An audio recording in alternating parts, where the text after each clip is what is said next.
بسم الله الرحمن الرحيم وصلى الله وسلم وبارك على سيدنا محمد وعلى آله وصحبه أجمعين. Toujours dans le cadre des sources de droit musulman, donc al-adillati ou fil adillati shar'iyya.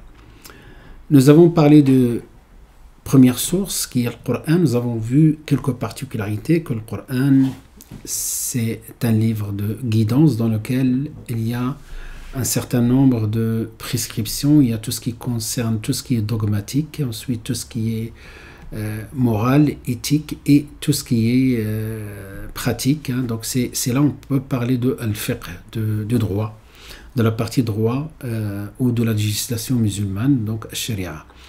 La deuxième source, il s'agit de la sunna, donc la sunna du prophète sallallahu alayhi wa sallam. Et le mot sunna vient de la tradition, la méthode, c'est ce qu'on va voir comme définition linguistique. Donc le mot dans l'absolu, le terme sunna veut dire la voie, la méthode, etc. Et donc lorsqu'on dit sunna comme ça dans l'absolu, on désigne par cela la voie prophétique. Donc comment comprendre la voie prophétique? Donc nous avons la définition de point de vue terminologique et de point de vue étymologique. Donc le sens étymologique, c'est le sens, ce que je viens de dire, linguistique, c'est la voie, c'est la méthode, c'est la tradition. Et de point de vue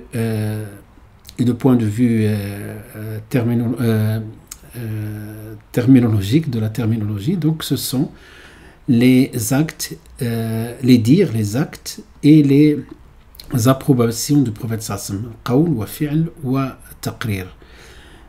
Et à partir de là, on peut déduire trois formes de sunna. Donc, nous avons la sunna, lorsqu'on parle de la sunna du prophète sallallahu alayhi wa sallam, donc tout simplement donc, cette composition de ses dires, de ses actes et de ses approbations. Qawl, fi'l, taqrir.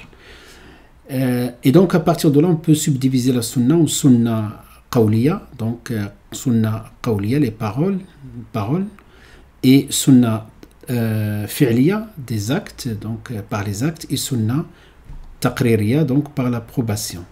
Donc la sunna qawliya, comme le hadith, innama al-a'malu bin-niyat, les actes ne valent que par l'intention, le hadith devant vous, la darar wa la dirar, donc on ne porte pas de préjudice et on ne subit pas de préjudice. Donc la sunna, parmi les gestes, donc par exemple, ce qui rentre dans la sunna et parmi les gestes, sa manière de faire la prière, la manière de nous a montré les rites du hajj, etc. Ça c'est le fi'liya, par les actes. Et taqririya, ce qu'il a vu devant lui, sallallahu alayhi wa sallam, les compagnons, quand il faisait quelque chose de l'ordre du religieux, quand il est correct, donc quand la chose est correcte, il ne dit rien, il approuve, donc ça c'est ce qu'on appelle la sunna taqririya, approbation.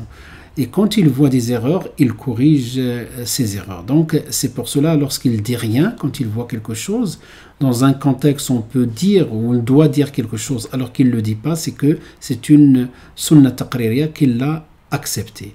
Donc voilà les trois formes de sunna, donc ses dires, ses actes et ses approbations. Donc en langue arabe, on appelle as-sunna al-qawliya, commence par la droite, par la gauche, pardon, sunna taqririya, sunna al-fi'liya et sunna al-taqririya.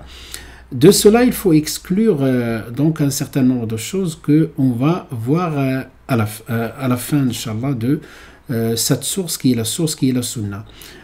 Cette sunna aussi, il a un rapport avec le Coran, avec la source principale qui est le Coran. Quel est ce rapport? Donc soit la sunna, quand on regarde les paroles, les dires et les approbations du prophète sallallahu alayhi wa sallam, d'une manière générale, on va trouver un rapport confirmatif, c'est-à-dire mu'akkida muqarrira. Pardon. Donc, par exemple, on va trouver dans le Coran, Allah subhanahu wa ta'ala prescrit la salat, et de la même manière, la sunna qui va nous dire, par exemple, l'islam est basé sur 5 fondements, 5 piliers. Et parmi ces piliers, la salat, l'accomplissement de la salat, qui laisse comprendre que c'est une obligation, comme le Coran le dit. Ya ayyuhalladhina amanu, ou comme Allah subhanahu wa ta'ala dit, wa aqimu as-salat wa atu az-zakat, et accomplissez la salat et acquittez-vous de la zakat. De la même manière, on trouve dans le hadith d'une autre façon, comme l'islam est basé sur 5 piliers, et parmi les piliers, l'attestation de foi, et ensuite l'accomplissement de la salat. Donc on voit une relation confirmative entre le Coran et le Sunna. Ce qui dit le Coran dit le Sunna. Mais pas que, donc il y a aussi des fois, le Coran arrive avec des textes avec une portée générale.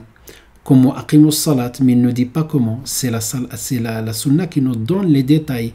Donc c'est ce qu'on appelle le rapport explicatif. Donc bayani en arabe, tafsiri, donc bayani, donc le prophète sallallahu alayhi wa sallam avait cette responsabilité comme Allah lui a dit dans le Coran.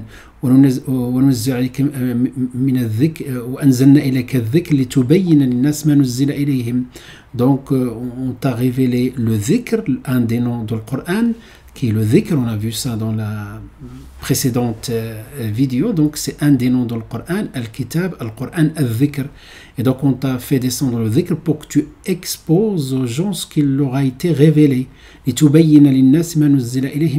Donc ça c'est le rapport explicatif entre le Coran et la Sunna. Ensuite, il y a un autre rapport, c'est de complémentarité, c'est-à-dire on va trouver des fois des prescriptions dans le Coran, ou plutôt dans la Sunna, on n'y trouve pas dans le Coran, comme l'interdiction des bijoux en or pour les hommes et un certain nombre de choses.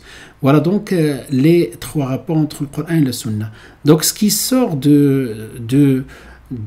parce que le prophète sallallahu alayhi wa sallam avait une vie ordinaire en dehors de la transmission et de l'exposé des lois, donc il avait une vie normale. Donc il y a une partie qui n'a pas de portée, j'ai mis en vert, portée législative. Donc il n'a pas de portée législative parmi ses actes, c'est dire. Donc c'est son côté, parce que Allah subhanahu wa ta'ala dit donc dit, je ne suis qu'un être humain comme vous. Il m'est révélé. Et donc à partir de ça, bien sûr, les ulama, ils ont beaucoup détaillé ça.